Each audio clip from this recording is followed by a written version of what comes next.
Okay. Interesting. Have a 3 layers. Okay. Okay. I can make Yeah. 20 bunches. Okay. Right, so we are recommencing the meeting, and I believe we have an amendment coming from the floor. What would alert you to that? Just, I'm a bit psychic. So, is there a mover of that amendment? I'll move it. So amendment's going to be put up on the board, and that's going to be moved by Councillor Green and seconded by Councillor Wilson. So we'll get that up on the board. I do well, I didn't see it. I know why.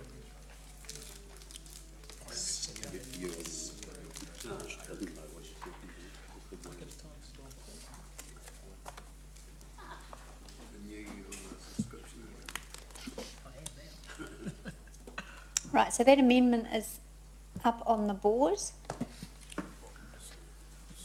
Is that the April meeting of the council or? Oh yes, okay. April meeting of the council. Yeah, okay. Turn over stuff. How come?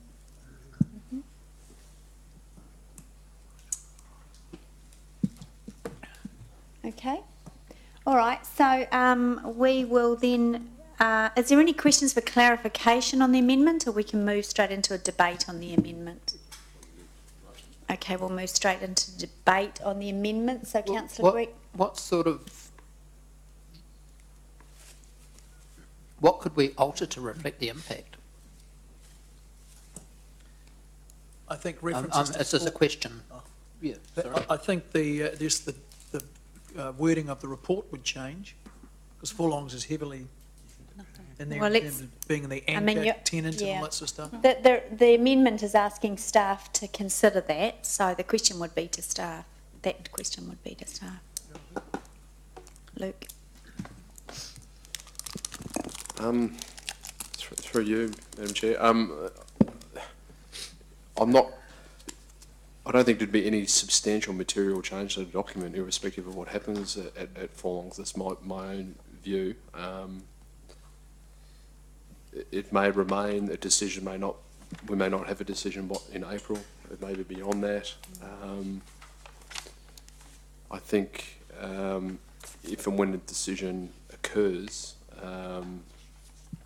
depending on what that decision is and what it looks like and what's involved in it, then we can reflect upon that at that particular time. Okay, thank you. Question, Deputy Mayor? It's not so much a question, but just to make councillors aware that Forlongs in the Waikato Times today announced that they are in discussions with a potential buyer and that a decision will be made on Friday, March 4. So it's an imminent decision. Now that decision might be business as usual under another brand or under the Forlong brand, but until March 4 comes around, we don't know. And I would agree with the planner that I wouldn't see substantial changes. It's just some actually minor editing in my view, but it just makes it's more prudent to consider that. Thank you, Chair. Okay. So the land zone suburban centre, where Forlongs are? For Forlongs? Yes. Yeah, it is.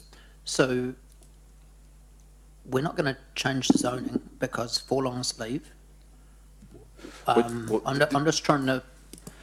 This plan doesn't change the zoning. This plan's non-statutory. So any resolution that that the committee makes in relation to respect to Forlongs doesn't change the statutory provisions under the DP for Forlongs. Okay. Look, I think we've had a lot of questions, and we've got an answer of a question for clarification. This does give us, or give staff, time to consider. If you want them to consider a different element, the plan against a different element, then that, I think that needs to be included. So this is... Sorry, Councillor, we have got an amendment on the table, so I do need to deal with these now. Yeah, I'm asking questions before we go into debate. If that's okay, Chair. Yeah. Yeah, carry on. So this specifically says it enables staff to consider. So my question is, if Forlongs leave, what are staff going to consider? Well, I think it depends on the nature what of rights? I think it depends on the nature of what that change is. Are they leaving? Is it vacant? Is someone buying it? Are they planning to maintain it as a retail business? Are they planning to do something else with it? What that is, what that announcement will be, I don't know. I'm not privy to that information. Isn't this business as usual? Somebody leaves a premises, like a farmer's Yes. left a premises in town here and it's still empty Yes. 2 or 3 years, 2 years later. That's the nature of business. Yes, I And don't- the nature of zoning is to allow somebody else to move in to the same zoning to do the same type of activity. Yeah, I'd agree with Isn't that. Just vote isn't that against the amendment. I'd agree with that, Councillor King. my question, Deputy Mayor, was what can staff do about it? It's zoned, it's in a district plan, the zoning's there. I don't understand what staff could enable, because this is, if we trust our district plan, what our district plan's all about, I just don't understand why we're waiting. That was my question, and I think you've said that there's little you could do as far as zoning issues go, as far as this report goes, that would take a variation to the district plan. Yeah, there's no the Franklin plan won't change the zoning under the district plan, and you're correct. If there was a decision of the council to change the zoning, it's a full council decision, and we're not advocating any of those types of actions through this plan. And we'd have to go to full public consultation, and it would be a variation to the district plan. Council would have to resolve to do a variation, or someone would have to come to submit a private plan change. We have to go through full Schedule 1 process, submissions, hearings, decisions, rights of appeal, third-party appeals, all that whole process that we're currently going through with the district plan and the appeals that we've currently got live and the third-party appellants that are involved in that process. But this document doesn't talk about statutory changes to the district plan. It's not a district planning resource management document. So it would be outside of the scope of this report to be going there, and it would take months, if not years, probably to make a change like this. Yeah, for me, when reading that amendment, I'm not seeing a direction that's indicating an action for council staff to look at preparing a variation to the district plan. I just don't know what the outcome is that's being sought, that's all. Because I don't see that staff can alter anything within the scope of this report. Yeah, just to add that the only thing I could see that you might change would be the timeline on 22 to 23. But again, other than that, nothing substantive. This isn't a statutory document, so you wouldn't get into the details of commercial sensitivities of what may or may not happen on a site as you would with any other site.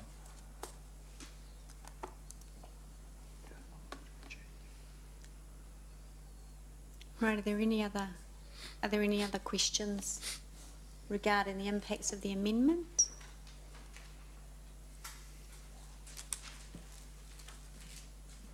Okay, so Councillor Green, as the mover of the amendment, would you like to speak? I think that Forlongs is a big part of Frankton, and before we make any further decisions with planning for Frankton, we should at least wait and see what the outcome is with Forlongs.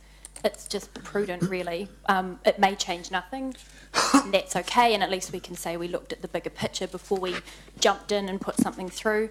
It may change something, could change anything, depending on what the outcome is, whether they sell it, whether they just close it and walk away.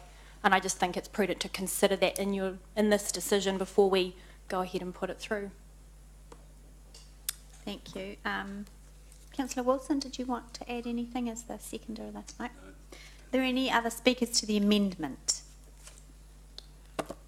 Yeah, I'm speaking Councillor against King? this amendment. I don't understand what staff can do to make changes to enable any different outcome. That's what's likely to come from the decision of the building owner and the business owner. The land's zoned, it's zoned suburban centre, and it will continue to remain suburban centre even if Forlongs do move out, and there's nothing by waiting until April that will change that. and there's little this report can do about that. It's a far bigger picture to show. Make changes to land that's appropriate or zoned how it is than what we can change in this, what we can do in this report. Thank you, Councillor McPherson. Yeah, in opposition to Councillor King's comments just then, I would say that Microphone, Councillor. while we're asking staff to consider the outcome, we're not asking them to decide on what changes with them. That's up to council, and we will also know the outcome by then, just the same as staff do. We will consider, as we always do, their recommendations and agree, disagree or amend based on what we hear from them and what we know ourselves. So that's why, and yet we don't yet know the outcome of the most significant player in the commercial centre of Frankton, which is why we need to wait just a little bit for some more information. And one of the things that staff did mention before in terms of process was that this report doesn't say or make any changes to the district plan, but it may well at some stage, or something may come out of recommendations for changes. And if, let's say, the whole of Frankton, Forlongs went down the tubes and the land was going to become vacant, or there was a shell of a building, we may decide that it's advantageous to seek a change, a plan change, to enable a wider range of activities there, or a different range of activities, who knows, to make a decision now when the largest, by far the largest commercial premises, enterprise in the area is about to decide whether it's going to stay or go, seems a bit head in the sandish to me.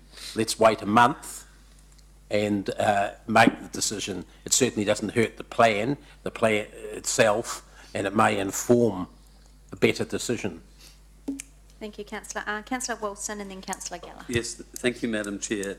Look, on reflection, I do want to say a couple of words. I think this issue is quite straightforward. I think it's broken into two simple parts. Does City Council have a role to play in facilitating, enabling the improvement of a particular part of the city? And you'll either say yes or no to that. There'll be some who says, look, actually, local government should stay out. Local government have just made a mess anywhere it's played in the past. Some may say, actually, if you think we made a mess of it, I wondered what would have happened if we've done nothing at all to it. But, so that's the first question. My feeling on that matter is, actually, we do have a role to play, that we can't just leave it to the market forces. And we have entered in this business by being responsible for the district plan. And I think that we owe each and every part of the city some level of attention and assistance, and we derive that, we put that together via a plan. So I think we need a plan. In regards to the second part of the equation, I don't think for a minute, if Forlongs departs, that we don't need a plan for Frankton. I think there's an argument that says we even need a more aggressive plan for Frankton. So I'm relaxed to wait a month or 2 months to have a much clearer understanding of what the challenges are, to then enable and empower staff to look again at how best to go forward.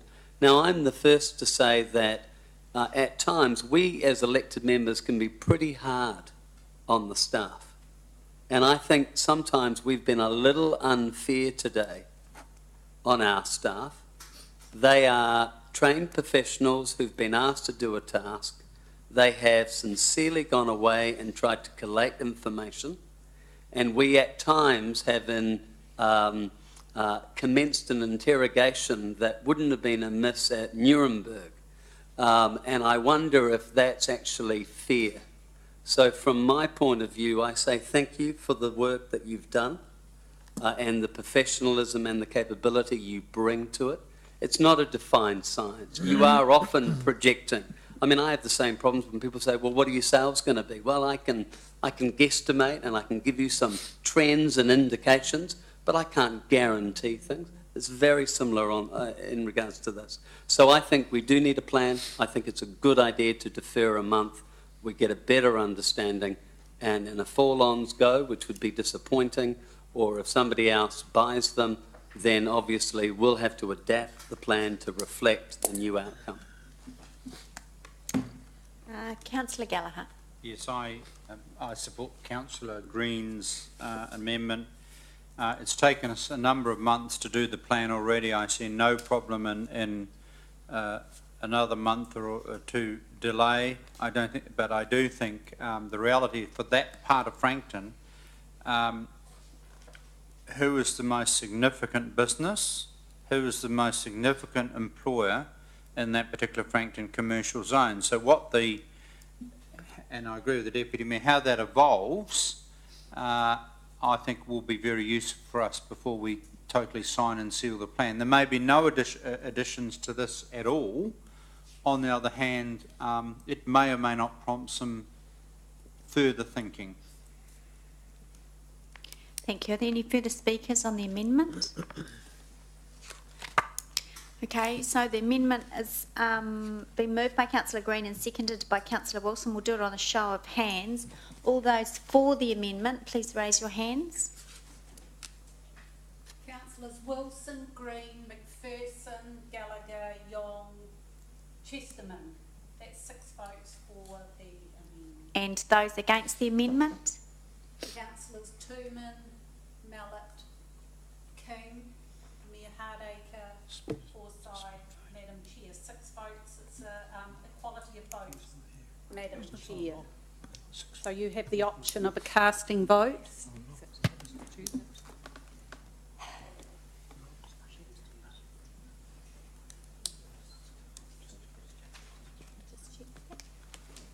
Just give me a moment.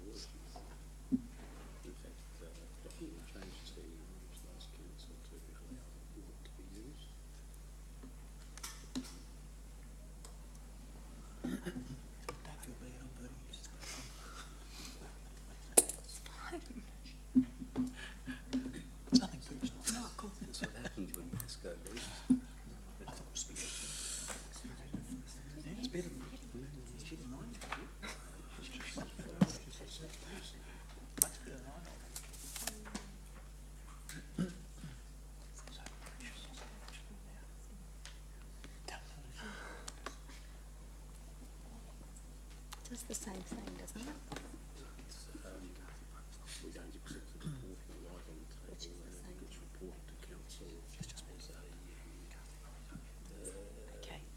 Okay, sorry, I've just taken some advice from Democracy. So I don't like to use the casting vote. So I think if an issue is fairly split, then it's something that I'd rather abstain from as chair. But basically, either way, if I use a casting vote or if I abstain from using the casting vote, we end up with the same outcome. If I don't use my casting vote, we come back to the recommendation. But if I use my casting votes, this is lost and we go back to the recommendation. So both ways will achieve the original result. So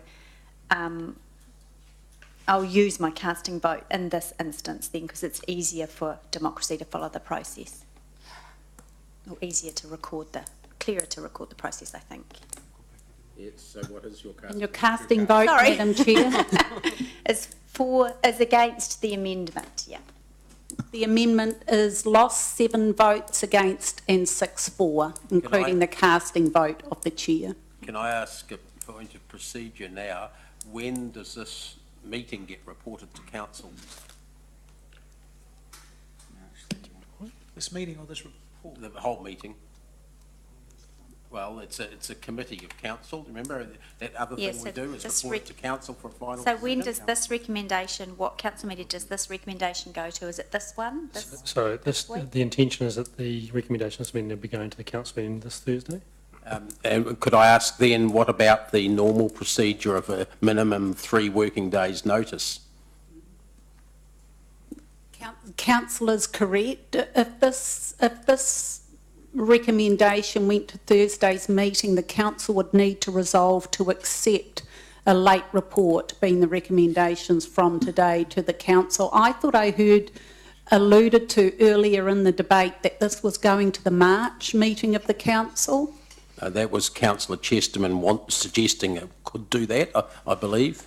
I thought I heard the manager say that, Madam Chair. Yeah, I think that, Councillor McPherson, that was my question. I was asking when it goes, when the recommendation goes to GM, council, and I think we heard. I was just thinking the situation may not be an issue if it is the March meeting, because Thursday is too soon for it to be normally legally followed. And Madam Chair, I think there are changes to the There are editing the changes plan, and things which anyway, will put a so- lot of pressure on to get accuracy in the turnaround to Thursday. Yeah. So it can go to March. If it goes to March meeting, then the Kind of- issue will be covered. Hopefully everyone's happy then. Yeah, okay. All right, so now. Sorry, just to be clear, any recommendations from this meeting go to the March Goes one, or to just council. this particular item? There may not be any more things. There are some. There are some matters coming up that would be desirable, given dates, for them to go to the meeting this Thursday. So we are going to have some that are, what do That's you call them, late things? Correct. Sorry. Gary, Holmes calling. Now he's going to hear it. Okay, so just dealing with this one then. So we're back to the original amendment. Sorry, the original motion. How do you stop Now, what do I do with speakers? I'm a little bit confused now. What do I do with speakers now? That's it. Oh no, so we just put the motion, don't we? Yeah, I should know that. Okay, committee. So we've got the original motion back on the table, and because the amendment was lost, so we're going to put the motion. All those in favour, please raise your hands. Councillors Tooman, McPherson, Mayor Hardacre, Councillors Forsyth, Gallagher, Yong and Madam Chair. I'm sorry, and me. Councillor Wilson. Yeah, no, I was slow. And all those against, please raise your hands. Councillors Mallet, Green, King, Deputy Mayor Chesterman. 4 votes against, it's carried. Lovely, thank you. Thank you, Luke and Paul, very much for your work. Right, we're on to item 8, page 89, Gambling Policies Review Adoption Report, and we've got Blair presenting this one because report author Julie is away, and so I'll go to Blair now. Thank you, Blair. Thank you, Chair. I'll keep my comments relatively short. Council will recall that on the 5th of November you heard submissions and deliberated on the matters in terms of the gambling policies, the 2 policies, and made a series of recommendations at that meeting to firstly adopt option B, which was a restricted relocation provision within the gambling venue policy, no changes to the TAB venue board's policy, and bring those policies back to, it was to the December meeting, but at the December meeting you resolved to come to this meeting for adoption. That is the first part of this report, and that is recommendations B, C and D.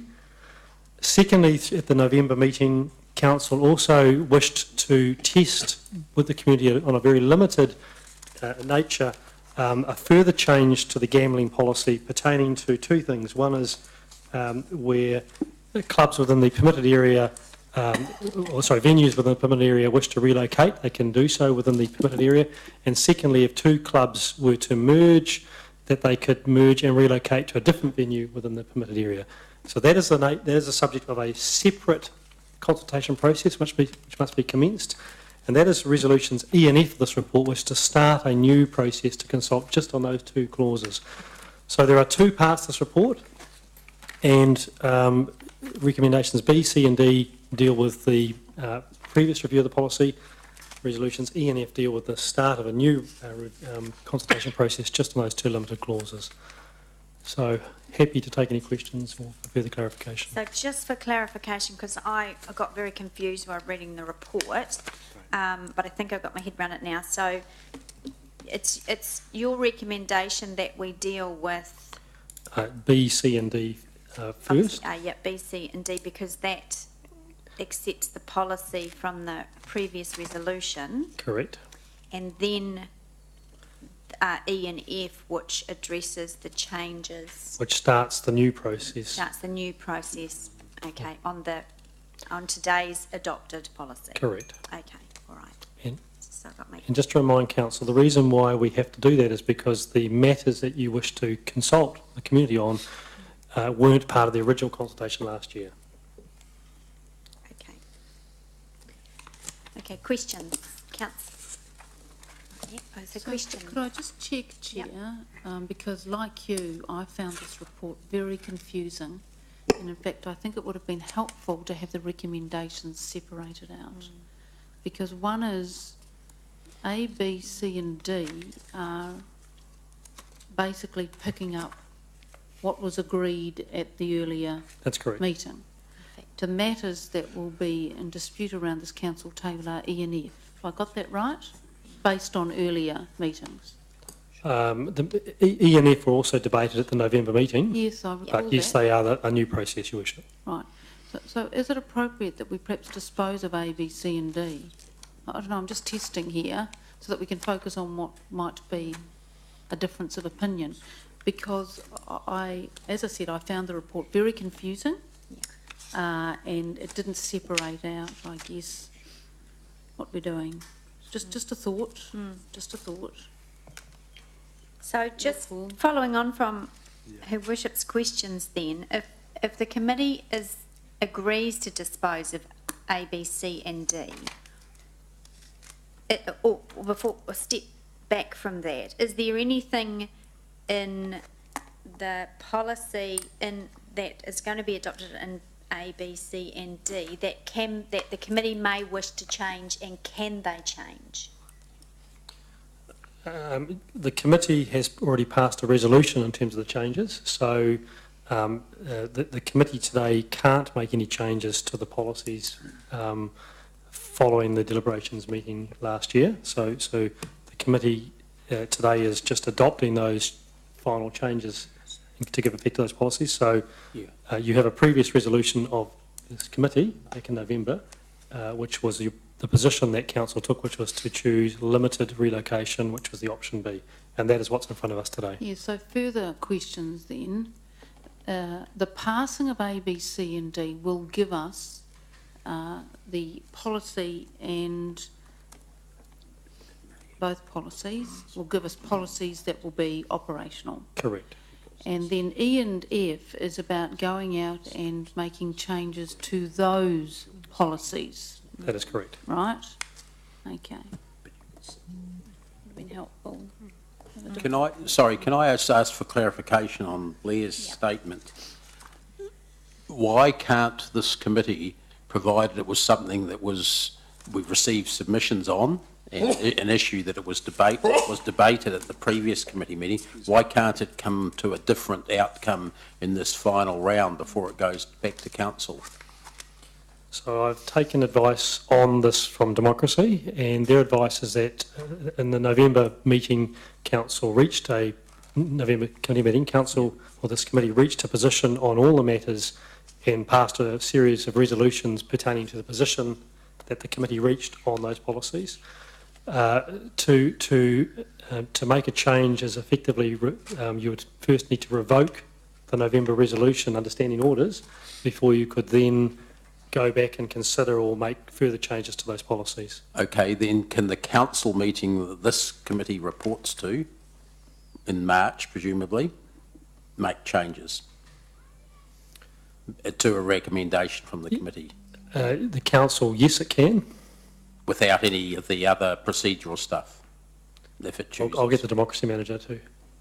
Yes, that is my understanding, Madam Chair and councillors, that this committee, my view is this committee cannot revisit a resolution made by this committee in November because of all the revoking rules and process around that. This committee would be making a recommendation to the council, and then it is a new process for the council to consider this policy.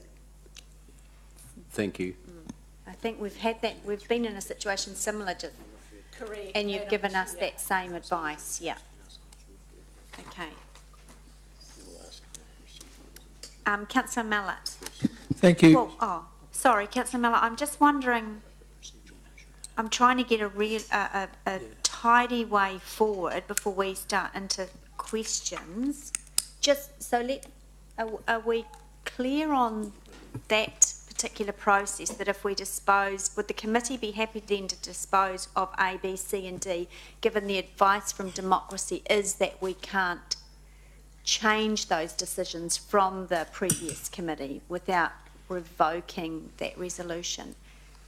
Unless it was a procedural motion, for instance, to refer something back to the earlier process, surely that can be. You could, procedurally, this meeting here could procedurally refer this matter to a future S&P committee meeting, and there would be a report that the Chief Executive or staff would have to bring back on this matter. So that would be another alternative. Or alternatively, a member could move an amendment which would provide guidance as to a future report and potentially the direction of that future report. Can I foreshadow an amendment? You can put an amendment, you don't need to foreshadow. Well, okay. It needs a motion first. So can I ask, what are we doing? What's the process? And I suppose this just harks back to why this should have come through before Christmas, because it was fresh in our minds what on earth was going on, because that was quite a long meeting and there were lots of different motions and discussions. So, you know, refreshing memories is helpful. So what are we doing here? So who are you asking? Sorry, Your Worship. Oh, well, I'm asking anyone. Well, really. we're trying to look for a way forward. Well, Councillor King's indicated he has an amendment. So look, I think We don't have a motion. No, I know. Let me finish. Based on the advice from democracy, I'm happy to move A, B, C, and D to get that on the table. I'll second. So that's being seconded by Councillor Forsyth. So, Councillor King, do you wish to now pop an amendment through as well? So A, B, C, and D. Okay. Is F not necessary? Yes, it's necessary. We just had that discussion around, because you can explain it better than I can, Blair. The chair is wishing to move, first of all, the 4 resolutions pertaining to adopting the policies that were the subject of last year's consultation process. And the chair's indicated that E and F will be put as a separate motion once we've dispensed with the existing policies. So it wishes to adopt the existing policies first of all before we start the process for... Yeah, so that we have a policy to go out and consult on the issue of E and the issue of F. But if it's changed, if it's a procedural point, for instance, at the council meeting, the substance of the policy is changed at that point, which we've been told we can do, then what goes out to the public will therefore be changed, presumably. The two definitely travel hand in hand.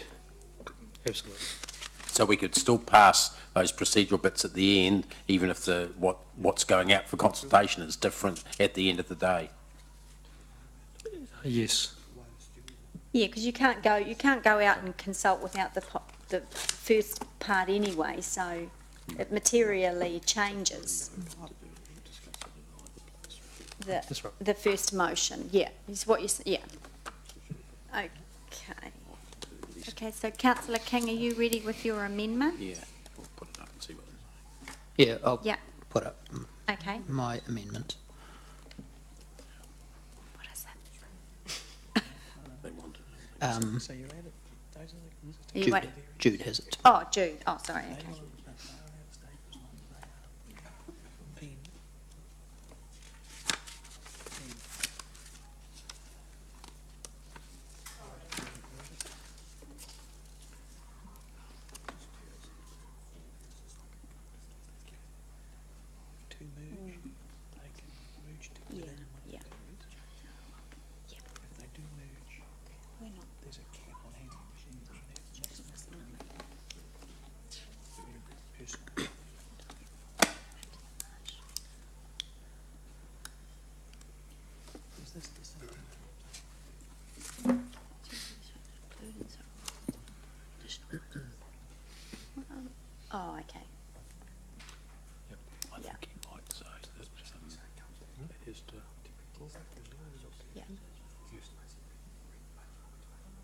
he's putting the whole thing back to that March meeting, is he? Yeah. Okay, is that motion clear to everyone? Amendment. Sorry, amendments, yeah. So, You might want to, as presented to the previous, because obviously historical reference, right? So if I can be helpful here, as I understand it, Councillor King, so the effect of this amendment would be to bring back to the March meeting a report similar to what you considered in November, where the option, effectively the no relocation would be up for reconsideration again. At the same time also, you'll be looking at where two clubs merged, what the rules around the cap or the number of machines at those merged sites would be. So it would effectively reopen the discussion that you had in November and allow council to reach a position again. okay, is there a seconder for Councillor King's amendment? I'll second that if we can discuss it today. That's Yes. what I was trying to check before. Okay, yep, so Councillor McPherson's going to second that. Can I, with the lever, this just being a bit pedantic, of the mover and the wonderful seconder, could we just put as presented? Just as well as you said that. 2015 or to the previous, it just reads a bit better that it's actually, you're dealing with a historical meeting. Whereabouts? Just under Councillor? one, as presented to the previous 5th of November, or Oh, just, right. As or 5th of November 2015 strategy and policy. So just clear, we're not talking about a forward November, it's the last November. Mhm. And I've asked the general, or Blair, if there's any time restrictions on this, on these policies. And he No, said there's that there's not. There are none. No, there's not. Well, not in the time frame that we're dealing with here.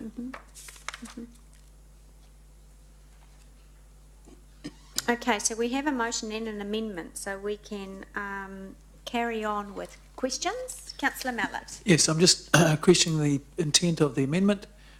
My understanding, the intent of the amendment is to bring this whole paper we're about to discuss, take it forward.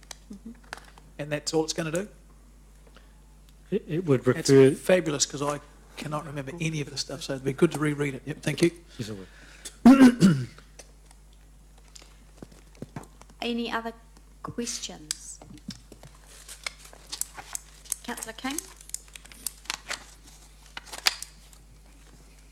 If we go ahead with the policy how it is it true, probably Blair, that the gambling policy, this is a more permissive than the policy that it's replacing?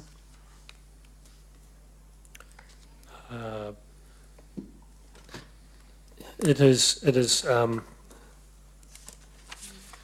is clearer than the policy it replaces for a start, and it does allow clubs to relocate, and it's very clear on the relocation, whereas the existing policy didn't allow it to the extent as provided. So yes, in simple terms, it is more permissive, but within very prescribed rules. So the relocation in the new policy in front of council today is relocating only to areas that council have identified. So is the new policy that we would be voting for today a true sinking lid policy for pokie machines? No, that was option A. And that was option A, which the committee in November decided not to accept. So this would allow us to reconsider going to a true... If this amendment became the motion and was passed, yes, it would allow you to reconsider that in March. Going to a true sinking lid policy? Correct. Thank you. Are there any other questions? I just seek clarification from the General Manager. In response to the first question, were you also incorporating an E and F, which are not part of this motion, or you just answering in response? I'm talking about E and F on page 89, because the question was about the existing policy. Yes, I'm answering in respect of the... I'm answering, in terms of the first question, I was answering in respect of the policy that would be adopted if the motion... Yes, without the E and F, because Correct. they're out. Yep, good, thank you.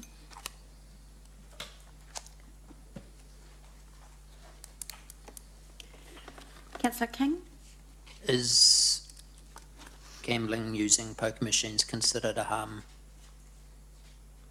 Is it considered harmful to society? It is identified as a harm product. Thank you.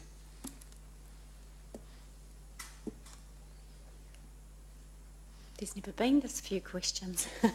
Few. Okay, I guess then we will put the amendment, so this is like Her Worship's question, this leaves out E and F. Are you not going to That's- have speakers? Oh, sorry, of course yes. Right, debate. If we could do the amendment and the motion, I think together, that would be helpful. I might just better help, you sort of asked a question and may just Yeah, help sorry. the debate. Yeah. So if the amendment, and my advice would be that if the amendment was successful, E and F wouldn't be appropriate to take today. Yeah. Be- Yeah. so- Because they the follow thing on. in its entirety will be re-debated Correct. and, Correct, yeah. and so we'll have to reach a view on where we go with E and F. yeah, okay. Right, Councillor King, I'll go to you first as the mover of the amendment. Do you wish to speak first? I'll reserve my speech to that. Okay. Councillor McPherson? Just briefly, I didn't fully take this position at the last debate in November, but on reflection since then, what I've thought about is that the community has had strong opinions on gambling in Hamilton for a good 15, 18 years, at least since the first casino debates. Has always been somewhat on the back foot, trying to strengthen our gambling policies, because we've never actually had a full sinking lid policy. We've had a quasi sinking lid policy at best. So the number of sites and machines hasn't reduced as fast as in some other communities in New Zealand, and the community feedback we've had in our submission processes has been calling for a faster sinking lid policy. Not a banning situation, but a more restrictive policy than we've ever had in place. I, for once, and the reason I'd be supporting this, would like to see us put out a proposition to the public that is in tune with the great majority of submissions we've received over the years for a true sinking lid policy. That has been the thrust of all submissions, bar the hospitality industry and gambling industry submissions. And I think they will still have the opportunity to have their say and try and convince council, as will the community have their opportunity to say, council, for once you've got it right. Please keep it like that when you finalise the policy. I think the starting point that we offer them is should be as close, in this case, to the community views as possible, and this is certainly closer, as Councillor King's question to the General Manager pointed out, it's closer to a sinking lid policy than what we've had in the past. I think the starting point's important in this long-running debate. Let's be a bit tougher this time and get closer to the starting point the community has asked us for over these years. Thank you, Councillor. Other speakers?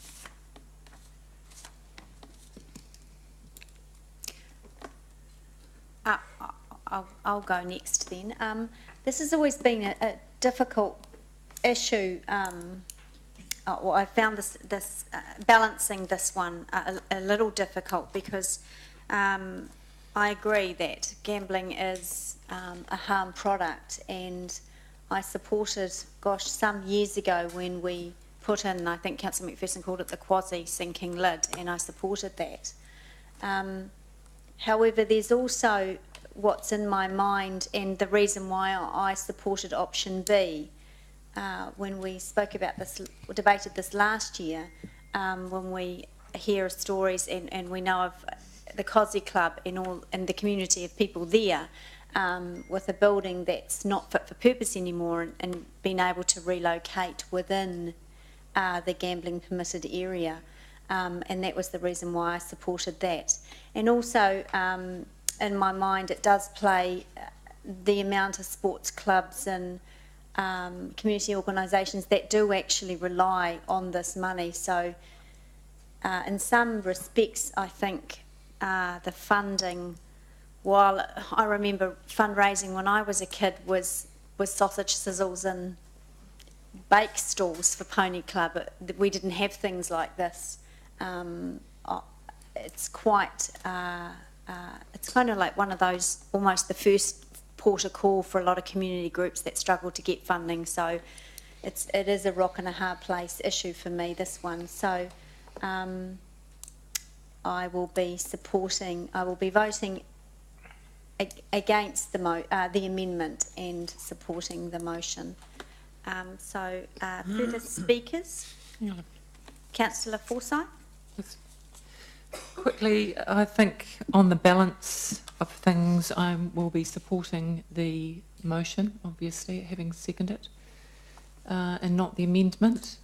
I certainly don't agree with any form of gambling in any way, but it's a fact of our society, it's in our community, but I also understand the place that groups, clubs, sports clubs, community groups with gambling machines have in our communities.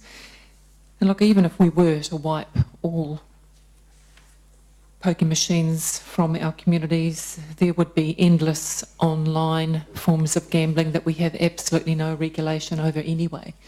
I think the thing that is of benefit, if you can look at the benefits of having pokies in your community, is that it does actually provide a meeting place for people, and that there is an opportunity for some interaction, community interaction, and an opportunity for those that may have fewer opportunities to go out and meet. And if you're not working, or you're impaired in any way or unable to get about the city, having a regular point of contact, albeit with a poker machine available, I think has benefit. And yes, numerous community groups, sports groups, as I said, on the balance of things, do benefit from the funding that comes their way from gambling trusts and the like. Thank you, Councillor. Further speakers? Councillor King. Is this the right of reply? No, he hasn't spoken yet. But Yeah, so this is his first speaking, yeah. So firstly, I just want to make it clear, we're not trying to wipe poker machines here. If you've got a business and you're running it and you've got your poker machines there, you can keep them. This is not about taking away people's livelihoods. This is about letting people keep the machines where they are. But when they become uneconomical to leave on that location, then though they go out of the pool of machines that are available in Hamilton City. This is what the public, I believe this is what the public want from feedback and from what's come back from the public in the past. I struggle with the notion that I don't agree with gambling, but I'll take the money. Sort of sounds like receiving stolen goods, doesn't it? Point of order. What's your point of order, Councillor? There was no reference on my part to receiving stolen goods, and I actually don't think that in this instance it's the appropriate analogy. Okay, I'll rephrase that. Profiting from a harm product, I struggle with people who would take the money and profit from a harm product, especially when it's about promoting a sports which is supposed to be good for our children and good for those involved.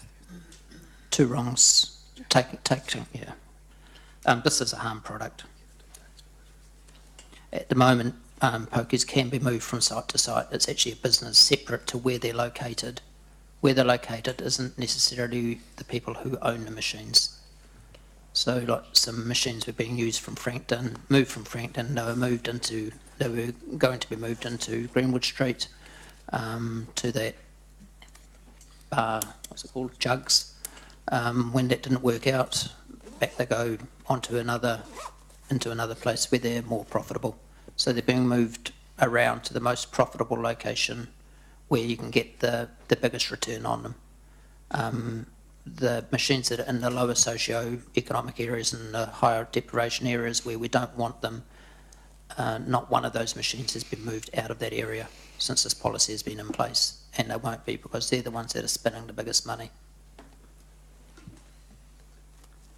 So what I'm trying to promote is a true sinking lid policy. I'm trying to get the scope back for it to be reopened so that we can put out to the public an option with a true sinking lid policy, where the machine stays where it is, and when it no longer is economical or for whatever reason for it to stay there, it comes out of the pool of machines that are available in Hamilton.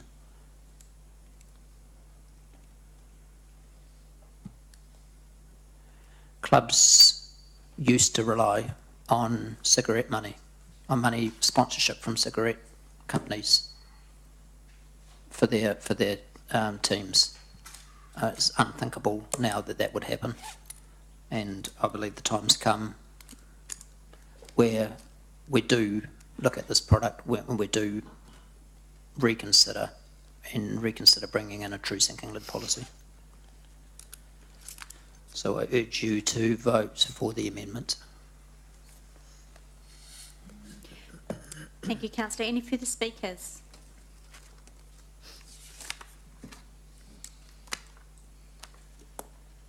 Okay, there being no further speakers, we will put the amendment, the Councillors King and McPherson amendment. All those in favour of that amendment, please raise your hands. Councillors Wilson, Mallett, McPherson, King, Gallagher and Councillor Young.